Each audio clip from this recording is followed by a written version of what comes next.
what's your name, man? You new and upcoming, but you're at this summit. What's your name? Where you from? My name Nipsey Hussle. I'm from L.A., Slauson and Crenshaw area, you know. Okay, well, Nipsey Hussle, that's named after Nipsey Hussle, the comedian. Correct, yes.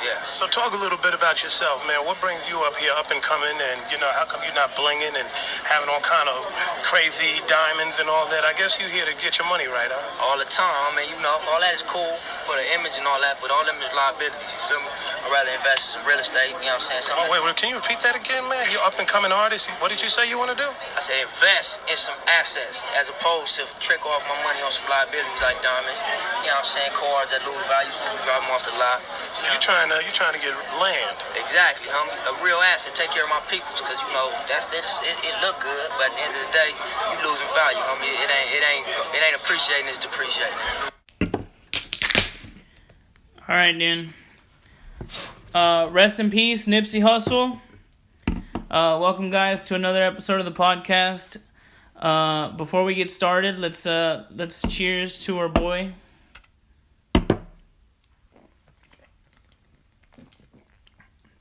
And I know I said I was gonna do a guest this week, but given with the situation that happened, I feel it's only right that we dedicate an entire episode to Nipsey Hussle, and then next week we'll go back to our regular scheduled program, Mm-hmm. So, real quick, we're going to sit here and talk about Nipsey Hussle, his career, his death, everything, what he was planning on doing up to his death. So, let's talk about his upcoming. I know the first time I heard him was maybe 2011, 2012 with... I think The Game introduced him to me. That's where I first heard him. You? I might have been around the same time. I remember seeing him around more often, or seeing him around more than listening to him. Yeah. Back in the day. So I just remember when he first came out, everyone said he looked like Snoop Dogg. That's the one thing I do remember. Definitely. When he first came out. He does resemble him a lot. Both California natives. Both respected OGs, and they do have very similar facial structures. Yeah, so... But, I did have my phase where I listened to him. This was before Victory Lap, though. This was a while back. But, it died down pretty quickly. I've always known who he is and everything, but... Yeah, and we're not going to come up here on the podcast and pretend that we are, the biggest fans of Nipsey Hussle or anything like that. But we did acknowledge how good he was. A great rapper. But yeah, so we're just gonna talk about him real quick. And he was a big inspiration. Yeah, big inspiration for him and everyone. And the rap culture, and he deserves to have his to pay some respect to him. Of course. So one of the first things I wanted to bring up was his mixtape Crenshaw when it first came out. Mm-hmm. He only made 1,000 copies of it, and he was selling it for $100 a copy. Yeah. Do you remember that? Yeah. I remember you thought it was crazy. Yeah, I was like, who's going to buy an album? Jay-Z. Yeah. So I was like, who's going to buy that for $100? But Jay-Z actually bought 100 copies. So that was, pretty badass of him. So He made 100,000 on that day independently. So pretty impressive. So again, we're going to talk about his death real quick. First off, our condolences to his family, his close friends, his daughter, of course, his Lauren London. But Nipsey Hussle was March 31st, 2019. He was actually shot in front of his own clothing store. Marathon in South LA. Yeah, he's from what reports are saying that it was one gunman walked up, shot him and two others. He unfortunately passed away. The gunman got away on foot, and he, I guess, was a getaway car waiting for him. Yeah. Yeah, man, sad story. One that happens way too often in the rap community, and it's when makes you wonder when will this all end. Especially to someone like Nipsey Hussle that did not deserve anything like this. Yeah, regardless of what he may have done in his past, no one deserves to get gunned down. From what I heard, he was killed in front of his daughter. I don't know how true that is. But, man, if that is, that's some fucked up shit, man. To traumatize a kid like that, killing their father right in front of her. So it's just a fucked up situation all around, to be completely honest with you. Yeah, you said that there was video surfaced of him. Yeah, there was shot? a video that I saw it on people posting it on their timeline. There's a video not of him getting shot, but after he was shot. Yeah, there was, because I didn't see anything like that. But I can't even imagine exactly someone wanting to post that. Yeah, to post that or record that for themselves. Like, yeah, man, we live in a fucked up world, man. If you think about it, like when people are so quick to pull their phones out just to get for a like or a retweet, that you don't realize like that's a someone's kid, that's someone's brother, father. Like that's it's a fucked up thing to do. It is very fucked up. And as this is, it's only been less than 24 hours. Yeah, when we're recording this, it's been less than 24 hours. So a lot of brand new information is still pouring out. Like today, what was it confirmed or not that it was someone close to him? That's what the police are. I guess they're saying is that it was someone that he knew personally. Mm-hmm. I don't know if that's been confirmed or not, but they were saying that it was someone that he knew personally. There was a bunch of conspiracies going around that it was the government, and we'll get into that later if we do talk about it. But for right now, what they're saying is it was someone that he knew personally in real life. So the fact that he died in front of his own store in his own neighborhood, a neighborhood he was trying to build up, you know what I'm saying, by buying stores and restaurants and even a barber shop, all these things, to giving people in his community jobs and all these other things. The fact that he was killed in front of his own store sucks, and unfortunately a lot of rappers die in their own neighborhoods. You think about Chinks, who else? X, Lil Snoop, of course, yeah. So it's not the first time this happens. I remember a video, and I think you'll pull it up, of Boosie saying that that's the most common place for a rapper to die is in their own. Yeah. Out there. And it's always like that. Wherever you from, you will get hated the most. Most rappers die in their own city, man. It's a fact. And you have haters who was in school with you, and they mad because they was in that third grade class with you, but they don't have the same hustle as you. They hate you for no reason. They hate you for your success. If you was a local rapper and you didn't have much, they would love you. And these people, you develop hatred in your own city. If you go to Canada, you go to New York, you from Louisiana, you don't have hate, you don't have people want to hurt you because they don't know you. Yeah, so that's what Boosie's saying is true, man. A lot of rappers do die in their own neighborhoods, and a lot of times it's jealousy. A lot of times it's whether it was beef, gang beef, who we don't even know. Mm-hmm. And of course, Nipsey is not shy from his past, and of course he was gang affiliated, but that doesn't excuse it. That doesn't excuse whatever the issue was or whatever it was. It doesn't excuse it. Speaking of all these people that have died in their own city, do you think Nipsey was probably lately one of the biggest artists in his city or in general to get shot in their city? Yeah, I would say so. Besides like X? Yeah, I would say so. Like as in motivational, more like mainstream almost. Yeah, it's just like looking at people's tweets. I know Rihanna, Drake, Meek, a lot of people are hurt by it, but I think it was I didn't realize. Obviously I knew he was respected, but I didn't realize how many people were so close to him. Yeah, I think it's more of just a rap thing. They like him, he was well respected. Exactly. Even down to Tiffany Haddish, an actress.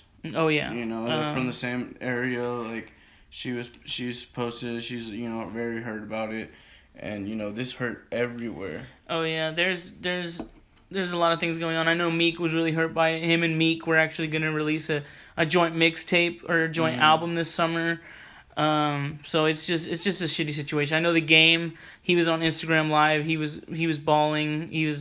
Couldn't believe that this happened in Los Angeles, and you know, it's very upsetting. You know what I'm saying? And again, we're sorry, guys, if we're not our usual selves, you know, making light of everything. But this is a real situation, a real life situation, a fucked up situation.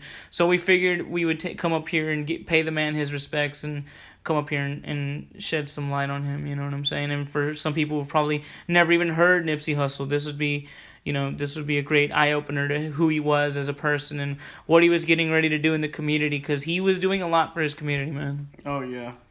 He was doing... Playing a long game. We don't want the money to stop when we go. When we can't work no more, we want it to outlive us. We want it to be generational, you know. And next door, a basic needs shop. They sell everything from prepaid cell phones to fragrances. And at both stores, Nipsey hired local artists. It's Tanny. Hi, Tanny. I'm Leah. Partners and up-and-coming artists. Okay.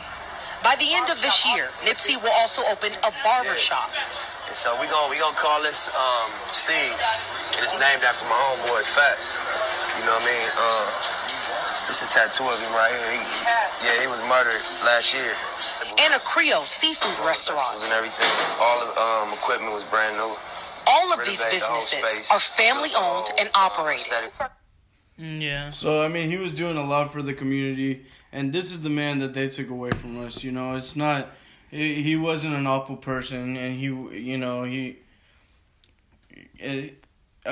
regardless of anything that's ever happened in his past, you know, he was a great influence. Oh yeah, he was a motivational speaker, I think, speaking for colleges. He was actually getting ready to talk with the head of the Los Angeles Police Department about gang... The commissioner, I believe. The commissioner, yeah, and they were getting... About how to, ways to prevent and stop gang violence in their city. That was supposed to happen, today? Yeah, that was supposed to happen today. That was supposed to happen today. He was killed yesterday. You know, just thinking about things like that is crazy. It's amazing. It's I think it's crazy that I feel like, I mean, obviously the hip hop fans already know who Nipsey Hussle is, but I think that he was getting ready to blow up even more. Even last year he was nominated for a Grammy, he was nominated for a Grammy this year for his album that came out last year. So I feel like he was getting ready to blow up even more. Like he didn't even reach his peak yet. You know what I'm saying? I feel. I mean, and especially, he was working on that documentary. Once that documentary would have came out. Oh yeah, he was working on a documentary. Dr. Sebi, I believe it was, a man who claimed and actually went to trial and beat the trial that he had the cure for AIDS. Yeah, he claimed in a New York newspaper ad that he could cure AIDS and was allegedly executed by way of U.S. medical corporations because his AIDS remedy would take away from their own profits. A trial he went in 1985, and you say he beat the case, and was murdered because of this, and he was narrating this documentary, and it would have been huge. It's still going to be huge. You saw the news today. Yeah, that, Nick Cannon is gonna take over. He's gonna complete the documentary for him, for Nipsey Hussle. Awesome. Nick Cannon has always been a big part of the community as well. So, do you have a clip of him, what he said about the documentary on the Breakfast Club? Do you have that clip? And what's crazy, I'm working on doing a documentary on the trial in 1985 when Dr. Sebi went to trial against New York. Right. Because he put in the newspaper he cured AIDS. Yeah. Did he beat the case. And he went to federal court the next day and beat that case on record. Yep. And nobody talk about it. That's crazy. Man. What makes you want to do a documentary about Dr. Sebi? I think the story is important. I think it's a powerful narrative. It is. You know what I mean? And I think imagine this. Anybody in this room, if I could say, hey, somebody cured AIDS, y'all be like, yeah, right. And then I could show you an example of him going to trial and proving in a court to a jury that he cured money. Why are people so late to information like this? I don't know, man. Public information and people just overlook it. This is crazy to me. I would have no idea about this if Nipsey would have never. And his death is gonna bring more light onto it too. Mm-hmm. You know what I'm saying? Because of his death, it's gonna be even a bigger issue or a bigger topic of discussion now. As it should be. Exactly. Yeah. So, man, it's just sad couple days in the rap community. And for those listeners that aren't into hip hop rap music, you know, you should definitely still look into his career and his life, because he was so much more than a musical artist. Like you said earlier, he was a public speaker. He was motivational. He was motivational all the way around. He knew what to say. He was on the right track. He was making the right moves, and it's so sad to see him gone so soon. 33 years old. Yeah, man. Such a young man with such a long life ahead of him. Taken away. I can't wait till they catch the guy who did this. But since we are on the topic of the documentary, I could bring up there were a bunch of people yesterday saying it was a conspiracy that the government had something to do with it. I don't know how true that is. Of course, this isn't the first time that the government and conspiracy theories have been, when it comes to rap music, Tupac and Biggie obviously being the biggest ones. It's not really mostly about rap music. It's just, anyone that starts voicing their opinion and their voice gets too loud to where people actually start listening to them.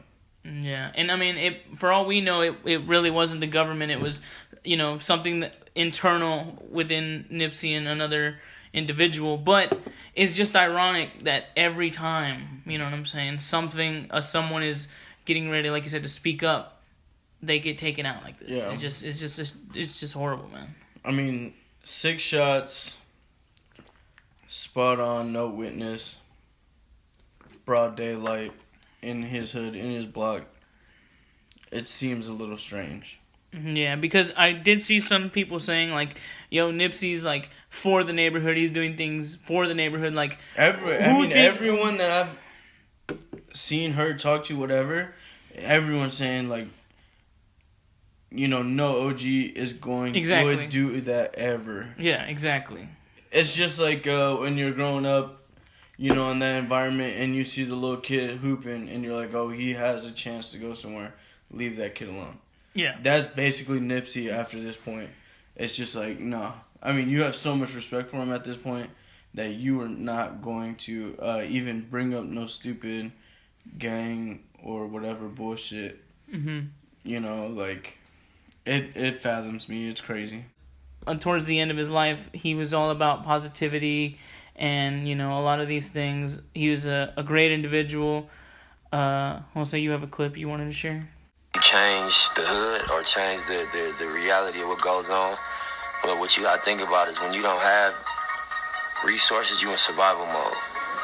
So being in survival mode automatically rules out a lot of things because you don't care about morality, because you don't experience morality. You experience, the need to survive. You don't experience, fairness. You don't experience planning for the future. So I think once you get out of the survival mode, your morals come back closer to your daily decision making. You start thinking about what's right, what do I believe in. But until you get out of survival mode, you ain't got time to be worrying about right and wrong. You worrying about bottom line. There's no... Yeah. So, again, rest in peace, man, Nipsey Hussle. Rest in peace. Very sad. Gone too soon. This is not how I expect it to end this month. Oh, yeah, for sure. Whatsoever. I not even, like, expecting to be, a famous death, but, like, a Nipsey out of anyone, like, I did not expect this whatsoever, and it blows my mind. It really does. Yeah. That someone so influential to the rap community, someone with such a good heart, was taken away so soon. Yeah, man. I guess, yeah, like I said, we wanted to come up here, talk about Nipsey, shed some light on the situation, pay our respects to the man. So just a moment of silence, prayers to him. Yeah, sending prayers to him and his family and everyone that was close to him. So, I do want to leave the podcast in case no one has heard of Nipsey Hussle's music, or even if you have, I just want to close the podcast out with playing a little clip of his music. So, real quick, we're going to toast to Nipsey Hussle. Rest in peace, sir. Rest in peace, Nip. And thank you guys for listening to the podcast. So we'll see you guys next week.